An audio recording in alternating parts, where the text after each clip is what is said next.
سلام له خورشید تر دې مهاله وروستي خبرونو ته ښه راغلاست.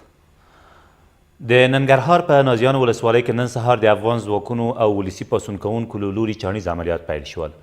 د ننګرهار د څارګر ملي ادارې مشر نظرعلي واحدي وایي دغه عملیات به تر هغې دوام وکړي څو یاده ولسوالۍ د دولت د وسلوالو مخالفینو له شتونه پاکه شي. د نوموړي په وینا د یادې ولسوالۍ د پاکو شویو سیمو د ساتنې په موخه یې ولسي پاڅون کوونکي چمتو کړي څو خپلې سیمې وساتي او ورسره جفت به په ناامنو سیمو کې نوې پوستې هم جوړې کړي. په غزني کې د یوې نښتې په پایله کې 3 سیمه ییز پولیس وژل شوي او 15 نورې ټپیان دي. د غزني د والي ویاند وایي دغه نښته نن سهار وختي د جاغوري او ګیلان ولسوالیو په منځ سیمه کې هغه مهال رامنځته شوه چې یو شمېر طالبانو د پولیسو پر 2 پوستو بریدونه وکړل. د نوموړي په وینا د دغو نښتو له امله چې د نن ورځې تر 10 بجو یې دوام وکړ لا تراوسه ولسي وګړو ته د اوښتې مرجوبلې او طالبانو ته د تلفاتو د اوښتو په اړه معلومات په لاس کې نشته.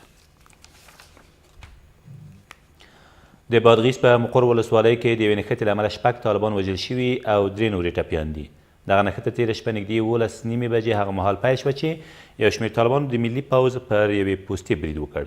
د بادغیس د والي ویاند زیاتوي په 3 ساعته نښته کې د ملي پوځ 2 سرتیرو هم خپل ژوند له لاسه ورکړی او 4 نورې ټپیان دي.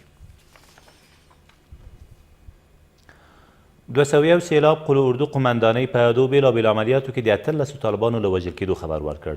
د یادې قلو اردو ویاند وایي په دغو عملیاتو کې چې تېره شپه د پروان په شینواري او د کاپیسا په نجراب ولسوالیو کې ترسره شوي د یادې ډلې د وسلو یوه زیرمه هم له منځه وړل شوې ده. له دې سره سم د کونړ په وټه پور ولسوالۍ کې د بهرنیو ځواکونو په هوایي عملیاتو کې یو داعشي هم وژل شوی دی. او په سیاسي چارو کې د ولسمشر ځانګړی استازی او د سولې عالي شورا د دارالنشام مشر محمد اکرم خپلواک نن له خپلو دندو لاس پر سر شو. ښاغلي خپلواک په خپله ټویټر پاڼه کې لیکلي چې خپله استعفا یې نن سهار د کابینې په ناسته کې ولسمشر ته وړاندې کړې او ولسمشر هم منلې ده.